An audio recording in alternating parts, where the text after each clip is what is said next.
السلام علیکم۔ انسان کی زندگی میں کچھ واقعات ایسے ہوتے ہیں جو اس کی زندگی پر گہرے نقوش چھوڑ جاتے ہیں۔ کچھ ایسے واقعات ہوتے ہیں جنہیں سن کر لوگ مشکل سے ہی یقین کرتے ہیں، مگر وہ حقیقت ہوتے ہیں۔ ایسی ہی ایک پرسرار کہانی میرے کزن کے ساتھ پیش آئی۔ آئیے اسی کی زبانی سنیے۔ میرا نام عارف ہے۔ یہ واقعہ میرے اور میرے دوستوں کے ساتھ پیش آیا۔ یہ بات کافی پرانی ہے۔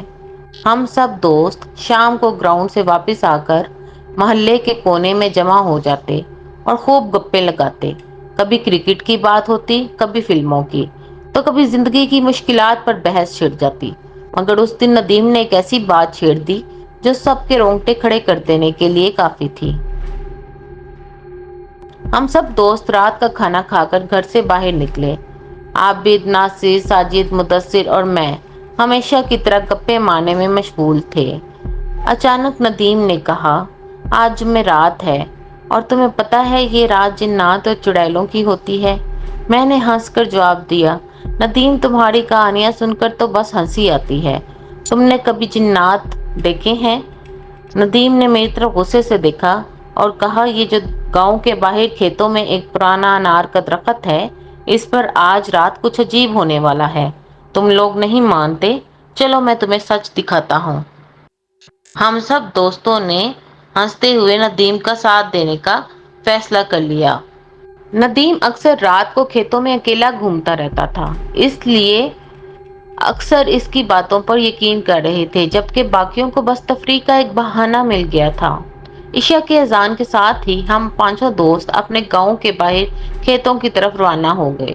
رات گہری ہوتی جا رہی تھی اور سردیوں کی ٹھنڈ نے ماحول کو اور بھی خاموش بنا دیا تھا۔ چلتے چلتے ہمیں طرح طرح کے جانوروں کی آوازیں سنائی دینے لگیں، جو کھیتوں کے سنسان ماحول میں عجیب خوف پیدا کر رہی تھیں۔ لیکن ہم سب دوست یہ سمجھ کر آگے بڑھتے جا رہے تھے کہ یہ تو معمول کی باتیں ہیں۔ تقریباً 10 منٹ گزرے تھے کہ اچانک ہمیں بکری کے بچے کے بولنے کی آواز آئی۔ عابد نے فوراً کہا، رک جاؤ، یہاں کہیں قریب سے ہی کوئی آواز آ رہی ہے۔ ہم سب رک گئے اور خاموش ہو کر کان لگائے۔ تھوڑی دیر بعد بکری کے بچے کی آواز دوبارہ سنائی دی۔ ندیم نے فوراً کہا، آواز اس طرف سے آ رہی ہے، جو کھیت 2-3 کھیت چھوڑ کر ہے، وہ برسن کا کھیت ہے۔ ناصر نے ایک لمحے کے لیے سوچا اور کہا، چھوڑو یار، ہمیں کیا لینا دینا، ہم انار کے درخت کی طرف چلتے ہیں، اسی طرف چلو۔ مگر ندیم نے کہا، چلو پہلے دیکھ لیتے ہیں کہ یہ کیا معاملہ ہے۔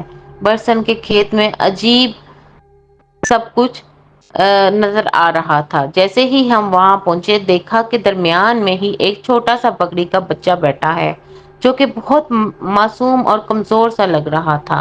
ندیم نے فوراً کہا کہ لگتا ہے یہ کسی چرواہے کا رہ گیا ہے، چلو اسے اٹھا لیتے ہیں اور کل صبح ہم اسے واپس کر دیں گے۔ ہم سب نے ندیم کی بات سے اتفاق کیا اور بکری کے بچے کو اٹھا لیا۔ حالانکہ مدثر کا دل بہت گھبرا رہا تھا، لیکن وہ بھی ہمارے ساتھ چلنے لگا۔ رات کی تاریکی اور سردی دونوں میں اضافہ ہوتا جا رہا تھا اور ہم انار کے درخت کی طرف بڑھتے جا رہے تھے۔ راستے میں بار بار ہمیں عجیب و غریب آوازیں سنائی دیتی رہیں، جنہوں نے ہمارے دلوں میں خوف پیدا کر دیا تھا۔ اچانک ہمیں ایک سیٹی کی تیز آواز سنائی دی۔ ہم سب فوراً رک گئے اور ایک دوسرے کی طرف خوف زدہ نظروں سے دیکھنے لگے۔ سیٹی کی آواز دھیمی اور مسلسل تھی، جیسے کوئی ہم سے بات کر رہا ہو یا ہمیں اپنی طرف بلانا چاہتا ہو۔ ندیم نے کہا، چلو اب تو بس انار کے درخت کے قریب ہیں، دیکھتے ہیں وہاں کیا ہے۔ سب نے اللہ کا نام لے کر قدم بڑھائے اور ہم نے دیکھا کہ درخت سامنے ہی تھا۔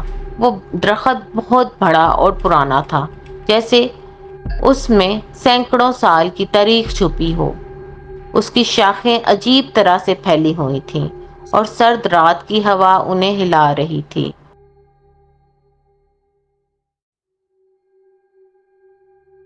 سب اس درخت کے قریب جا کر بیٹھ گئے، لیکن دل میں خوف کا سایہ چھا چکا تھا۔ مدثر نے کہا، اس بکری کے گلے میں کوئی رسی ڈال دو تاکہ یہ کہیں بھاگ نہ جائے۔ ناصر نے جلدی سے ایک رسی ڈھونڈ لی اور بکری کے بچے کے گلے میں باندھ دی۔ اب ہم سب کی نظریں درخت پر تھیں۔ ہوا کی سرسراہٹ کے ساتھ ہمیں اس کے علاوہ کچھ بھی سنائی نہیں دے رہا تھا، صرف ہوا کی تیز سرسراہٹ۔ مگر پھر اچانک درخت کے اوپر سے ایک سرخ باریک رنگ کی روشنی دکھائی دینے لگی۔ وہ روشنی بہت تیز اور باریک تھی، جیسے کسی نے لیزر کی شعاع چلائی ہو۔ کبھی وہ روشنی درخت کے اوپر جاتی اور کبھی نیچے اترتی۔ ہم سب خوف سے بے حال ہو چکے تھے۔ ندیم نے کہا، کچھ ہونے والا ہے، دیکھو یہ روشنی اب ہماری طرف بڑھ رہی ہے۔ ہم نے اس منظر کو خوفزدہ نظروں سے دیکھا۔ ہماری سانسیں رک گئیں۔ ہم نے فوراً آیت الکرسی کا ورد کرنا شروع کر دیا اور کچھ دوست تو بھاگنے کے لیے تیار ہو گئے، مگر ندیم نے ہمیں روک رکھا تھا۔ روشنی ہماری طرف بڑھتی جا رہی تھی اور جیسے ہی وہ ہمارے قریب پہنچی، ہم سب میں خوف کی ایک لہر دوڑ گئی۔ ناصر نے چیخ کے کہا، یہاں سے بھاگو، اور ہم سب الٹے پاؤں دوڑنے لگے۔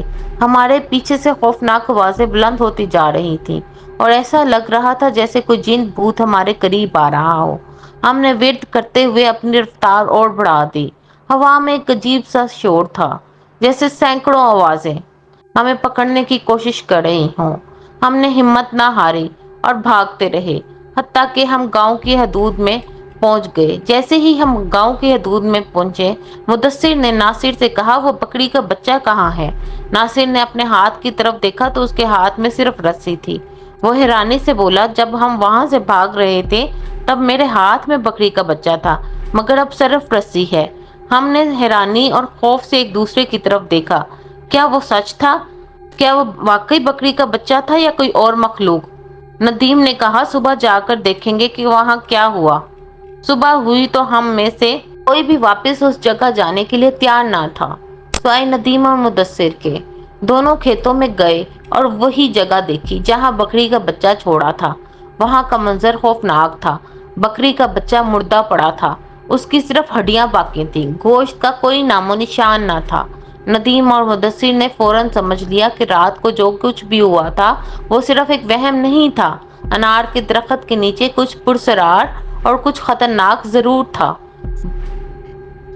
اس طرح وہ دونوں دوست گھر واپس آ گئے اور گاؤں میں آ کر باقی دوستوں کو سارا ماجرا کہہ سنایا۔ اس دن کے بعد ہم سب نے فیصلہ کیا کہ کبھی بھی رات کے وقت کھیتوں میں جانے کی کوشش نہیں کریں گے، خاص طور پر اس انار کے درخت کے قریب۔ مگر جو ڈر ہمیں اس رات لگا تھا وہ کبھی ختم نہیں ہوا۔ اب آپ کو سوچنے پر مجبور کرتی ہوں کہ آخر وہ روشنی کیا تھی؟ کیا وہ واقعی کوئی جن بھوت تھے، یا ندیم نے سچ کہا تھا، یا یہ ان سب کا وہم تھا؟